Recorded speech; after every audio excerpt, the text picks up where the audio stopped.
Hey guys, I'm recording this on Sunday. What day is that? September 8th, 2024. And I had a spare minute and I wanted to commit this to video while it's fresh in my mind. Uh, the Kennedy assassinations, plural, because you have to include Robert Kennedy. Um, Big topic. Lots of interest, lots of podcasts. There are whole podcasts that do nothing but talk about the assassination. There are authors that do nothing but write about the assassination. And I've brought this up before, but I want to bring it up very clearly.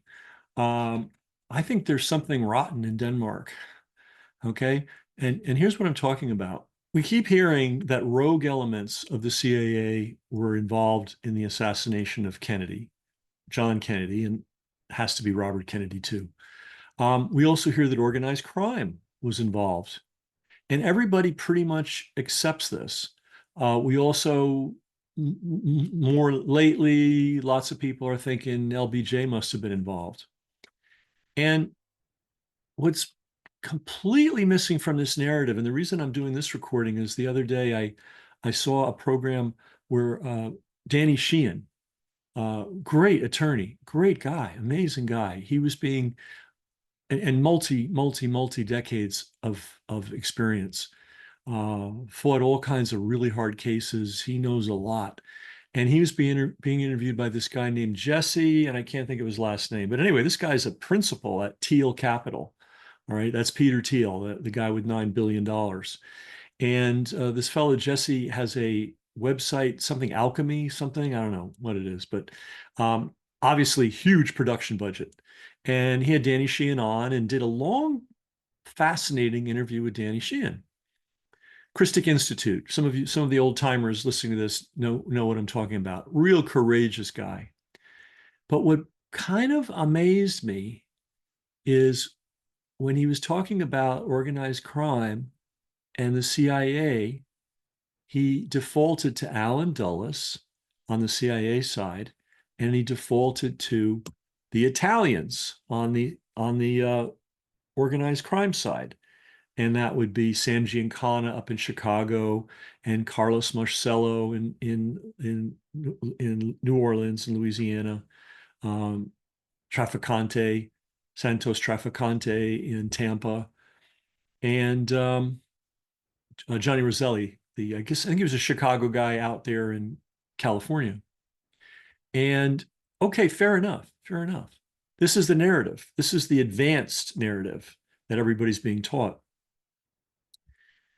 Problem is, they're leaving out this huge dimension. And we've talked about James Angleton, James Jesus Angleton. That was his name. His father was Old Wasp, but I guess his mom was Mexican, and that's a common name down there in the Spanish-speaking world. So it doesn't have any particular significance. Of course, in Spanish you would say Jesus, but in English they called him Jesus.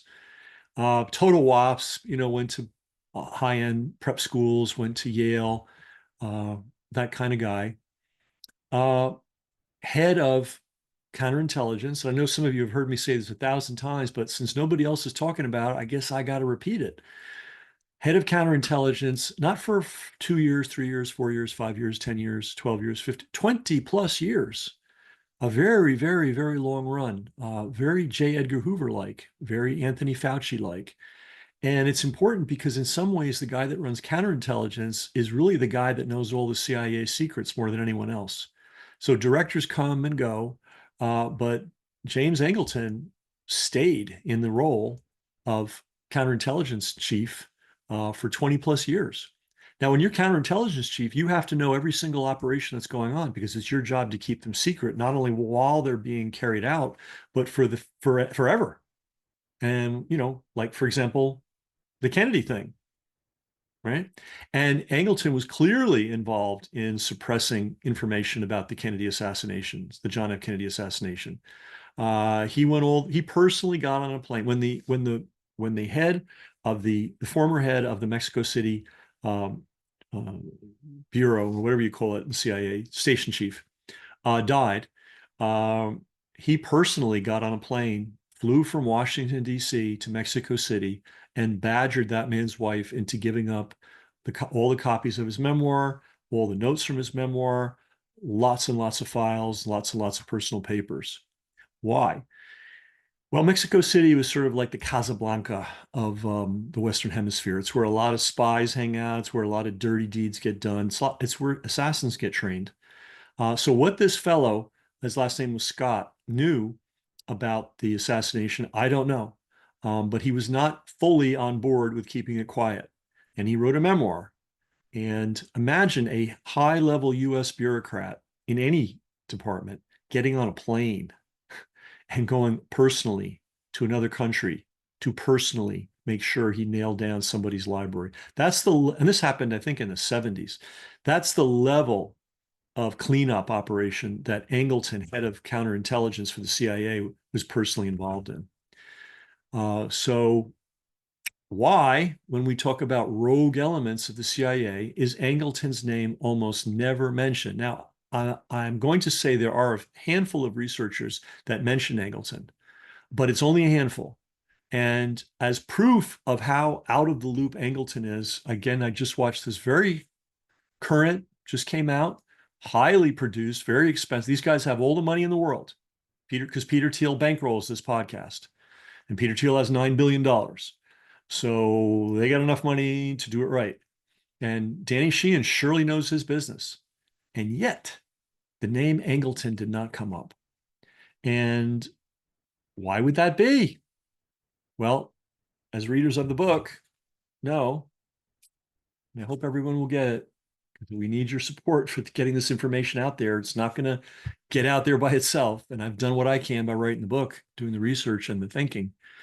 Now it's really up to the subscribers, frankly, to go out and make sure people know this information is available.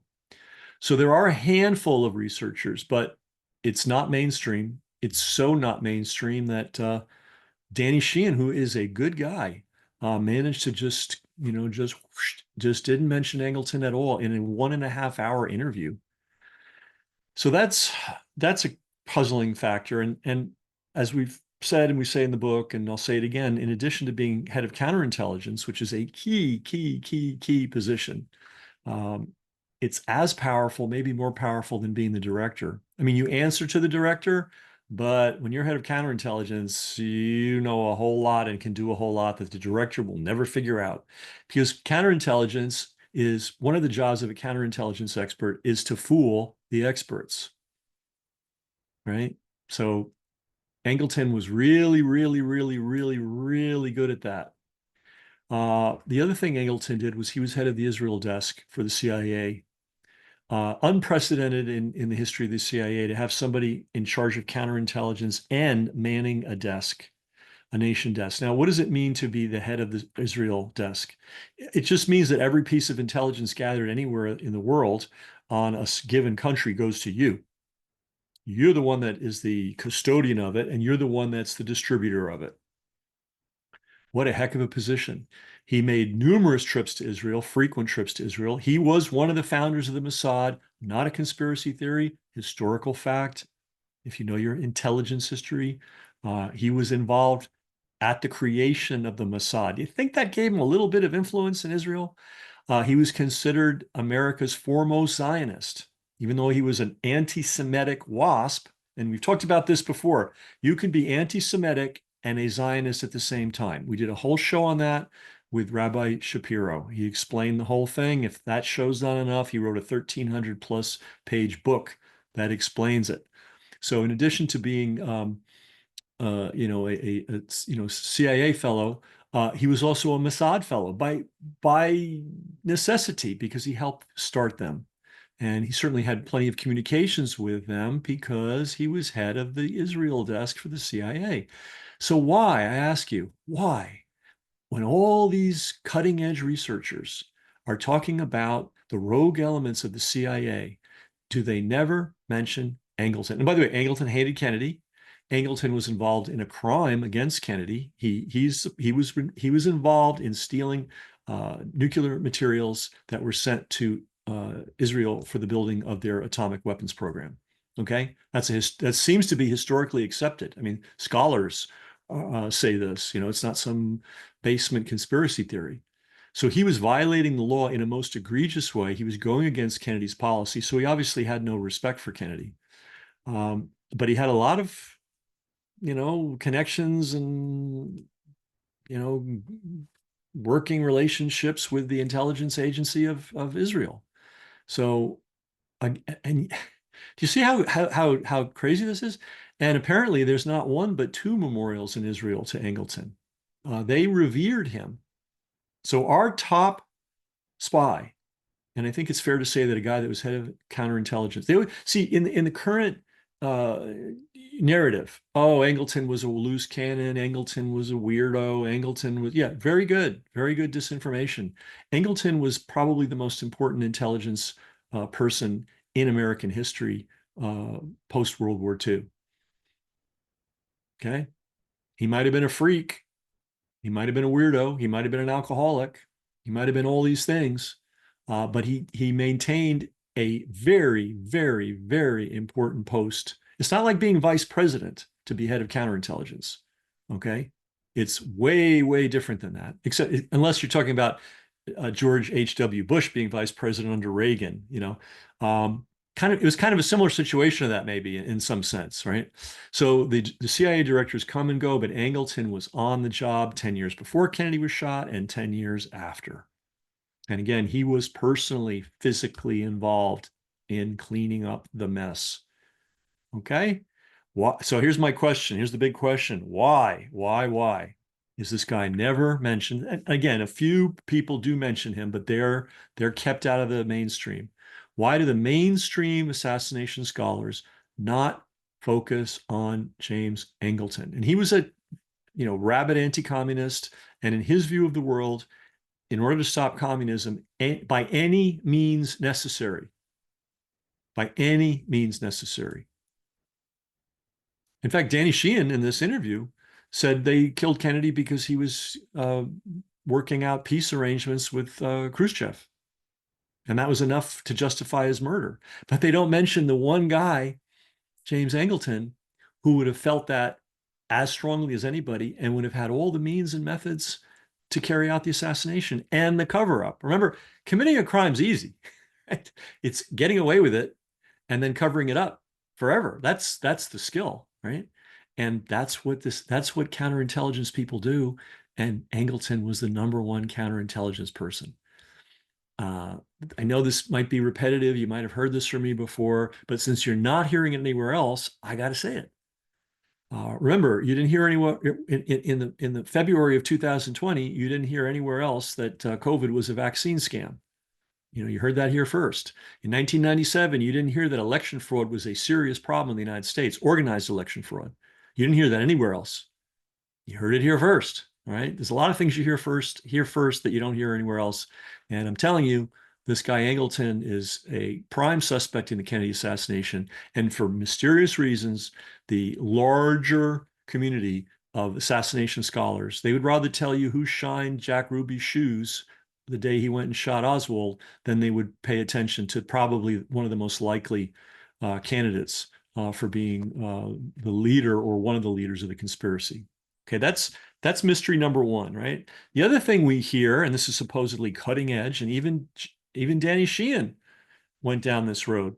Oh, that Carlos Marcello, that Trafficante guy, Santo. Oh, and Sam Giancana, and Johnny Roselli. Oh, these guys. Okay, fair enough, fair enough. What about Meyer Lansky? What about Meyer Lansky? Here's the reality of Meyer Lansky. Okay, just so everybody can wrap them. And again, none of this is controversial. It's just never been brought to the assassination literature. Again, there are a few guys doing it. They've been marginalized. Okay, but I'm talking about the big conferences, the best-selling books, the guys that get on Rogan. They never talk about Meyer Lansky. Now, here's what you need to know about Meyer Lansky. Meyer Lansky put the organized in organized crime in the United States. Okay. And again, this is not speculation. This is not conspiracy theory. This is my pet theory. This is the established history of organized crime. It was wild and woolly, and there were a lot of shootouts and a lot of people cutting into each other's turf and Lansky, with some of his other colleagues, said, "Hey, this is bad. We're not going to make any money this way. We got to figure this out." So they divided the country up into regions, and you're the boss of Detroit, you're the boss of Chicago. Got five bosses and five families in New York. We got the guys in Dallas. We got the guys in wherever. Chicago guys would send out, ambassadors and take hold of parts of LA and Las Vegas and everybody. I think Florida was sort of a free for all. Cuba was sort of a free for all within limits, but basically that's how they did it. They cut up the pie. That was number one, and then they created a commission. Meyer Lansky was on the commission, right? Why is that important? Because whenever you do anything serious, like kill a president, um, you you have to run it through the commission. You can't just, hey, I think it's a good idea to kill the president. No, that could potentially be bad for business. So anything related to business, and that certainly was related to business, would have had to be a commission decision, not just some random guys making some random plans. And Meyer Lansky would have had to have been at that table discussing it. But he's never, ever, ever, ever, ever mentioned. It's always the Italian guys, never Meyer Lansky. What else do we know about Meyer Lansky? We always hear about the CIA, OSS, Office of Naval Intelligence, collaboration with organized crime, Operation Underworld, right? Who arranged that? Who made that happen? It was Meyer Lansky. Okay. So when you're talking about now, and then when Danny Sheehan and everybody else apparently talks about the CIA working with the mom, it's all the Italian guys, and they never mention Meyer Lansky, even though he was the key man. Where else was he key? He didn't run a family. He didn't run a city. He was the banker. They always say he was the mob's accountant. Bullshit. Accountant just counts money.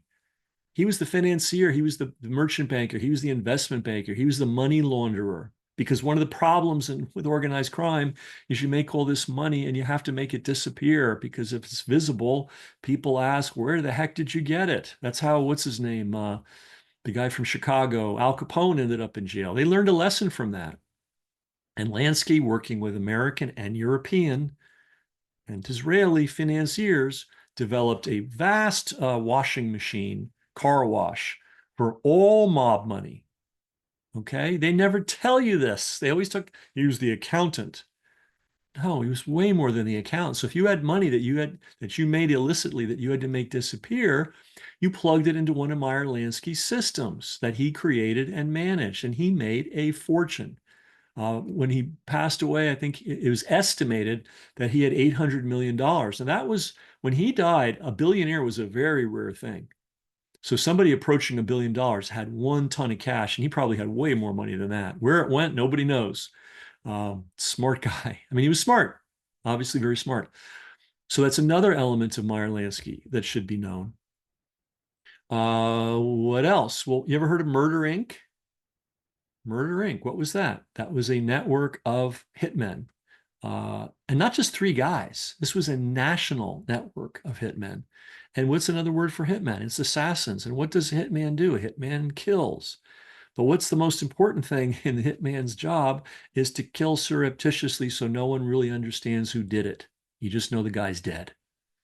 And you got to do it without them knowing who did it, and you have to get away with it. Okay, that's Murder Inc. in a nutshell. It's not just going in guns blazing and being a cowboy. So Meyer Lansky was one of the founding and foundational members of Murder Inc. He might have killed people when he was younger, but he kept he didn't do any of the drug dealing. He didn't do any of the killing, but he handled the details behind the scenes. So this guy knew how to kill people, or let's put it this way, this guy knew how to get people killed, get away with it. He had close relations with the CIA. Okay. He also had a good relationship with J. Edgar Hoover, because apparently he had the photos of J. Edgar Hoover canoodling with his boyfriend. which he apparently got from the OSS. And I don't know, it's a long, convoluted story. But he had something over Hoover, and I'm sure he was happy. He probably went to Hoover and said, "Look, I found this. I want you to know it's safe with us." Right? So Hoover in his pocket. So he was a key mob figure. He was the mob's money man for the whole of U.S. organized crime. I mean, maybe there were other money launderers too, but he was the big gorilla. What else do we? And he was hands on, not killing, but assigning and finding and working with hitmen slash assassins all over the United States. Now they say that Murder Inc. died in the 1950s. It went away. Do you think it really went away? Do you think the mob suddenly decided we don't need a network a national network of hitmen anymore to keep things straight? You think that happened? Um, but nobody talks to Meyer Lansky in relationship with the Kennedy assassination. The Church Committee, I thought surely they would have called Meyer Lansky in because he had the CIA connections, he had the mob connections, he had the hitmen slash assassination connections, he had the money laundering connections. Nope. Church Committee never called him in. How on earth did they manage to not bring him in? Now, they often talk about Cuba. Oh, those guys that were thrown out of Cuba, they hated Castro. You know who really hated Castro? Meyer Lansky. And again, Danny Sheehan, God bless him, smart guy, super smart, smarter than me for sure, and way more accomplished than me. But he did this hour-and-a-half show, and he talked about Cuba. Good. Talked about Cuba in relationship to the Kennedy assassination. Good. Talked about organized crime connections in Cuba in relation to the Kennedy assassination. Good. He mentioned Santos Traficante. Good. He didn't mention Meyer Lansky.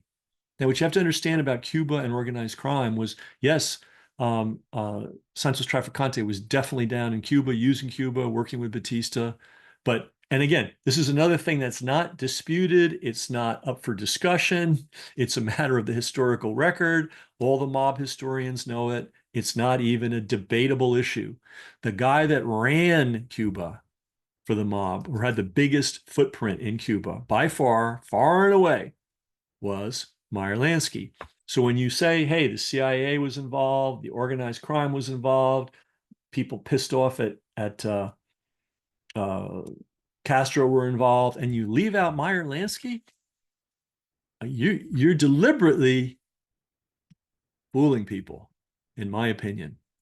So why is Meyer Lansky being kept off the table and not involved in any of the discussions? And again, I just watched a really good video, really well and expensively produced with a good interviewer and a phenomenal guest, and they somehow couldn't bring themselves to mention Meyer Lansky.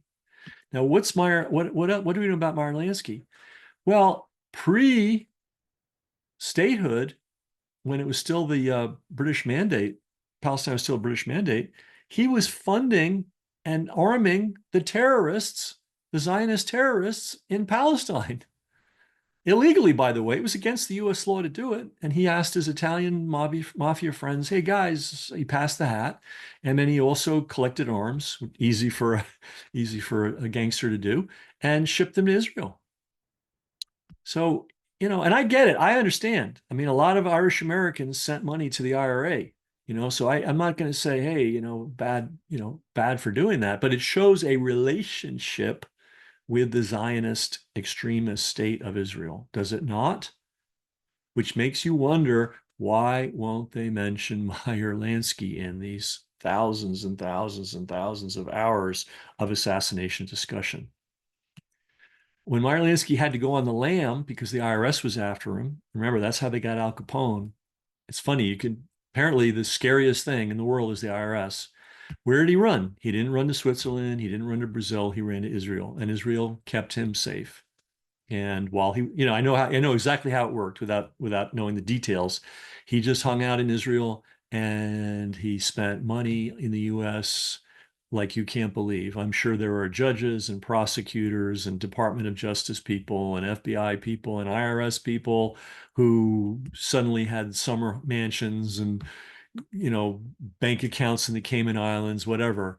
And it took him about 2 years, but he paid off everybody he had to pay off, and he was able to safely come back to the US 2 years later. Because that's where he wanted to live. He didn't really want to live in Israel. He was no dummy. He wanted to live in Miami or wherever he was most comfortable.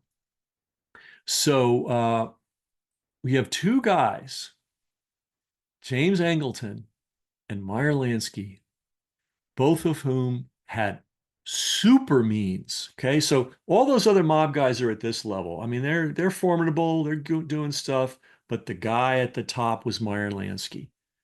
He didn't have his own family. He didn't have his own territory, but he was the banker for the whole group, and he ran Murder Incorporated. He was one of the operators of Murder Incorporated, and he laundered everybody's money. That kind of makes you the king of the hill.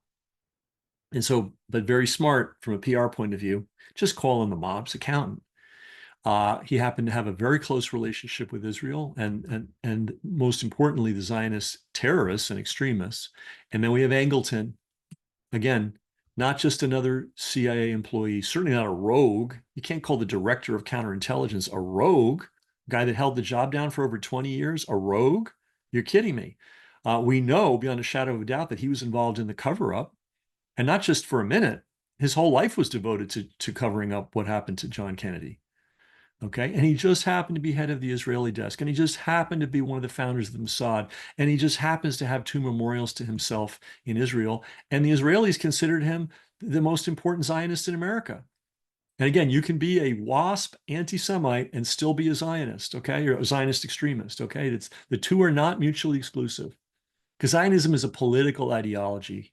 You know, they wrap themselves in the Star of David, but it's a political ideology. It's a fascist ideology. We've talked about that before. In the 1930s, the Zionist extremists and the Italian fascists were best buddies. Mussolini thought so highly of them that he admitted over 100 of them to his naval academy to get trained in military operations. And the Zionists loved Mussolini because they liked the way he handled the Ethiopians, i.e., he murdered them. He didn't make peace with them. He just went in and slaughtered the civilians. So the Zionist extremists, they felt like this is a guy that we can deal, we understand each other, right? But I want to just bring this back. How many tens, hundreds, thousands, maybe millions of hours have been dedicated to assassination studies, specifically Kennedy and John Kennedy, and then later Robert Kennedy? I mean, it's got to be hundreds of thousands of hours. I'm sure it's thousands of books. How many conferences, how many podcasts? I mean, and this has been going on since 1963. You know, we're over 60 years into this.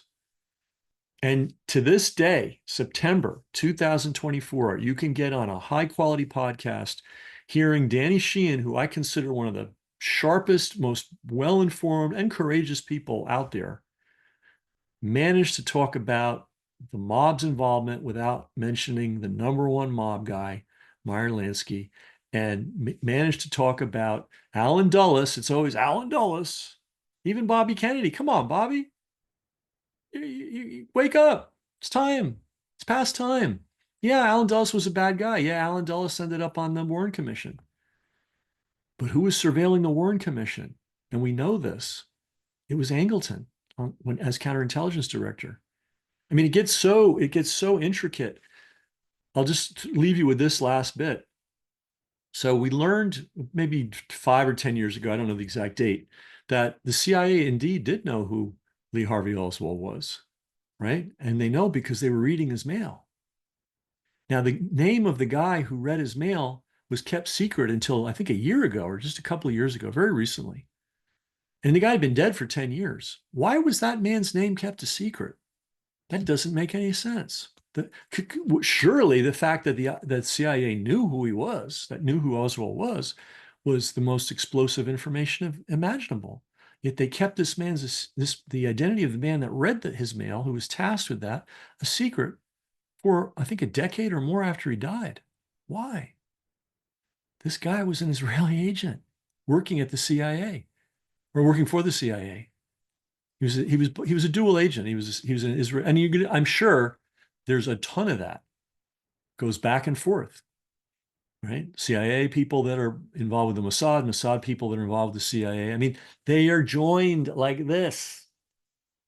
So it's not necessarily that, you know, the Zionist extremists are the greatest masterminds that ever lived, but they have a symbiotic relationship with the worst elements of our country and certainly the worst elements of the CIA, who are not rogue players.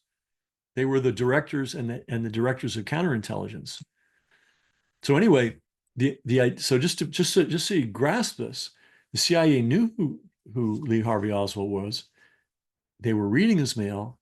The guy tasked to read his mail was a dual CIA Mossad agent posing as an international lawyer, and he used to go to Israel back and forth all the time. He retired to Israel. And his name was kept secret until just a year or two ago. Why? You know what a hot subject is, what a hot topic is by what somebody won't tell you or what they're trying to hide. They were willing to give up the fact that they knew who Oswald was. They didn't want to give up the fact that the guy reading Oswald's mail was a CIA Mossad agent, right? And so what is all this about? What all this is about is when you put together a list of the people that were involved in the murder of John F. Kennedy and Robert F. Kennedy. Sure, CIA. Sure, Oh, by the way, Lyndon Johnson, he had family members who were rabid Christian Zionists. Okay. And whatever his personal beliefs were, and I think they're pretty well hidden.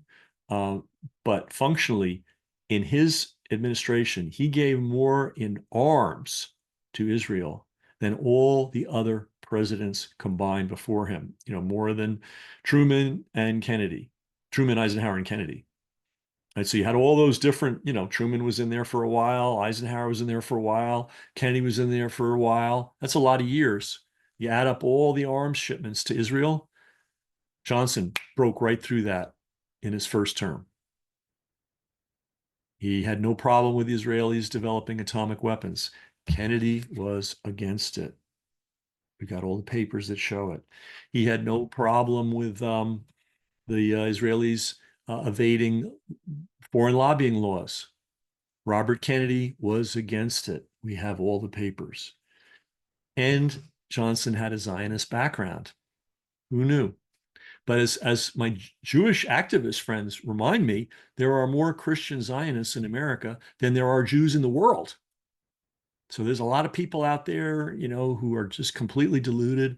I always ask them, where in the Bible did Jesus say, "Ye shall kill and maim the young children so that we can put a kingdom in Israel"? I don't. That's not in any Bible that I know of. Maybe the Satanic Bible, but it's certainly not. I mean, what a disgrace for someone that thinks they're a Christian to be advocating this, supporting it, funding it. Tremendous amount of money for what Israel does comes from the Zionist Christian community. So anyway, long story short, millions of hours devoted to assassination study. Yeah, they've exposed the CIA and they call them rogue elements. They've exposed the mob and they managed to leave out the two most important people in that equation. And just by coincidence, those two people had very, very, very close ties with the Zionists. And the summer before the Kennedys were killed, or before John Kennedy was killed, he and Attorney General Robert Kennedy were fighting Israel very hard on the atomic weapons issue and on the foreign lobbying issue. And when John Kennedy was dead, those problems disappeared for Israel. And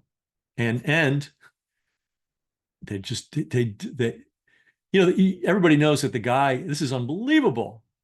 It's true. The guy that funded Oliver Stone's JFK movie was involved in getting the materials that Israel needed for a nuclear weapons program. Okay. He's famous for producing all these movies.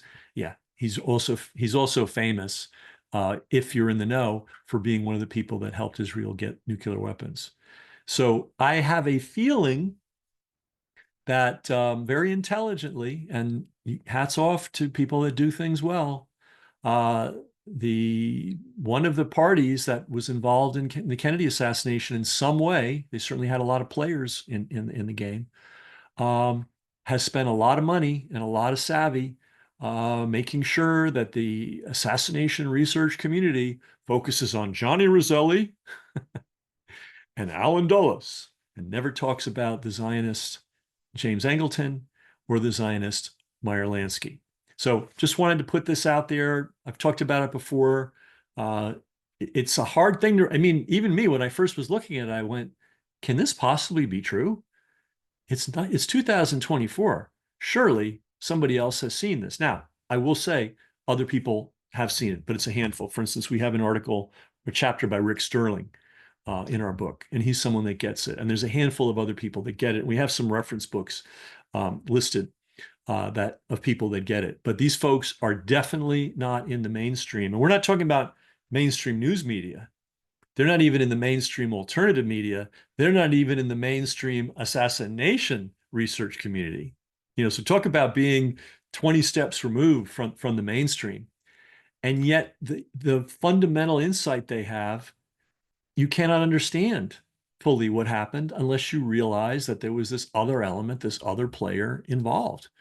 And their players, and that would be Angleton and Lansky, were kind of the 800-pound gorillas, both in organized crime and in American intelligence. How do you leave this out? All right, I'm going to stop raving about this, but I am going to ask you. Okay, I've done the work. I've written the book, all the papers. By the way, I want to show you. Like, this is not just theory, man. These are all. Can you see that? Yeah, these are all the declassified. By the way, in case anybody's watching. These are all declassified, but they were classified for decades and decades. This is everything. We've got the original letters. We have the text of the letters. We have an explanatory essay by me, one by Rick Sterling. And then we have, I think, a pretty good treatment of answering the question of who managed, who organized. It doesn't matter who pulls the trigger. I hate to be the one to inform you. It's the person that sets everything in motion, figures out who to pull the trigger, gets them to the spot at the right time, at the right place, gets them out,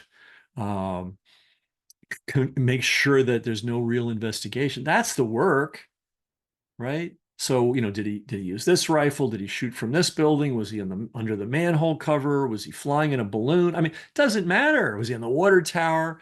None of this stuff matters. I mean, it's kind of interesting, from a forensic point of view, but what really matters is who conceived it and who organized it, because these things are complicated, right? This is, you got to get it right, or you got to get close to right the first time. And then if you don't get it right, you now have the job of a multi decade cover up, which they've done very well, because we still have all the researchers talking about Alan Dulles and Santos Trafficante, and not talking about James Angleton and Meyer Lansky. So I'm just going to leave it there, and hope you found this interesting. And I am asking you, if you haven't gotten the book yet, do get it. If you can get more than one copy, get one, give it to your library, give it to somebody that you know who's a assassination buff. Everyone knows one. And you can Twitter, you can tweet, you can Facebook, you can Instagram, you can pound on the doors of the $1 Million Podcasters. Maybe 10 years from now, they'll start getting a clue to this information, but you could help speed the process up, and we could find out why our country is so off track. And if we don't know who killed John F. Kennedy 60 plus years later, we're not doing real well. And we can know this. This is not unknowable. And then the last piece I want to leave is Angleton finally got fired in the late 70s because he was a raging alcoholic. He was just, a demented, paranoid, disagreeable human being, and he was kind of like creating problems. So they just got rid of him. But, oh yeah, here's the most important point. They only fired him. They didn't fire his lieutenants. They didn't fire the lieutenants of his lieutenants. Do you think he ran this whole diabolical operation out of a shoebox? Do you think Andrew Carnegie built U.S. Steel by himself? You think he built the plants and went in and poured the steel? And no, he had to have people helping him. He had to have a lot of hands helping him. So it's sort of a comic book view of history to think that when you remove someone like James Angleton, all is well. And in the book, I go into the fact that there's been a lot of disinformation trying to promote that. Oh, that James Angleton, he was an alcoholic. Oh, he was a troublemaker. We just had to get rid of him. Fair enough. Did you get rid of his lieutenants? No, you didn't. You didn't. And if you want to know and then of course, there's a lineage. you had Angleton here, you had all the people working for him, and then you had all the people that were proteges of the people working for the people that were working for Angleton, and then the people that they brought up and trained. It's a vast army of people. And if you want a clue to who some of those people are, I seem to remember 51, was it 51? High-ranking intelligence agents, intelligence officials, retired and active, who signed a fraudulent document claiming that the Hunter laptop, Hunter Biden laptop, was a Russian fraud. Remember those guys? If you're looking for who the descendants of James Jesus Angleton are, I would go to that list first. And there's a guy, I'm drawing a blank on his name. We've done programs on him. Yeah, Blinken. I believe who was it? When you see a finished product, right? You have to step back and go, who made the finished product? So if you have 51 or however many was it intelligence officials distinguished on a list, somebody had to have the idea to put that letter together, right? Somebody had to have an idea of, gee, who could we get to sign it? Somebody had to get on the phone with all those people. Yeah. Seeing how this works? I believe that was Blinken. And he got well rewarded, didn't he? So, and who does he represent? Does he represent the United States? Or does he represent the ongoing massacre of innocents in Gaza going on as we speak right now? So James Angleton had descendants, and they're all over the place in the federal government and in the intelligence agencies and the law enforcement agencies and God knows where else. And they are rabid Zionist extremist supporters. The neocons, everybody, we can talk about the neocons, all day and night. Great. Well, who are they? Well, you know that the famous Venn diagram that Giggles likes to do all the time, Kamala Harris. Well, if you were to do a Venn diagram of all the people that are in the neocon and who are also crazed Zionist extremist supporters, it's virtually a 100% overlap. You don't even have a Venn diagram. It's like the same. Basically, to be a neocon, you also have to be a crazed Zionist extremist supporter. So, and you never hear that. I mean, maybe you're hearing it somewhere. I don't know. I'm not hearing it. It's the most obvious thing in the world. Those are the guys that led us to ruin in Iraq and ruin for the people of Iraq. Who did that benefit? Surely didn't benefit us, but it knocked a problem out of the Middle East for our so-called friends. Anyway, I could talk about this all day and night, but full circle, we have this vast, large assassination research community, and for some reason, they are going out of their way to not mention two key players, and those two key players happen to have been more than in bed with the Zionist extremist elements in Israel, who currently appear to be running our country and are engaged in a atrocity of historic, like this will never be forgotten. Okay. It's certainly not in our lifetimes and probably not for multi-generations. And it is not that it's the worst thing. The worst thing is what's happening to the people. But in terms of it being a stain on our country's reputation, we will never uh, get beyond this. There will never be forgiveness, and there shouldn't be, frankly, in the rest of the world for what we are funding, making possible. Because remember, one phone call and it's all over. And that phone call has never been made. And nobody running for president, not Trump, not Giggles, not the Independent Party, Bobby Kennedy. No one's talking about making that phone call. And here's the problem with all this. Even if you're cold-blooded and don't care, we're not the biggest guys on the block anymore. Between China and Russia and a whole bunch of other countries, but starting with those two is pretty good. They got pretty good weaponry. They got pretty good militaries. They got all the energy in the world, and they're there. They're at the throttle of where most of the world's energy is. And does it make sense to create an antagonistic relationship with those countries? If you're a neocon, maybe, If you are, let's bring about the end of the world so Jesus slash Jehovah or whatever these guys have in mind can come back and reestablish the kingdom of God. I mean, these are the insane people that are running our world right now. Anyway, enough of that. Um, this is this is what I would appreciate you doing right now. It's cheap by keeping the price really low. It's not a big deal. And you can read it, you can page through it, you can give it to people, you can give it to your library, you can give it to your assassination buff buddies, you can mail it, to one of the assassination research community leaders, opinion leaders, and see if you can move them off the dime and get them to start talking about real stuff. Anyway, brass check. Talk to you later.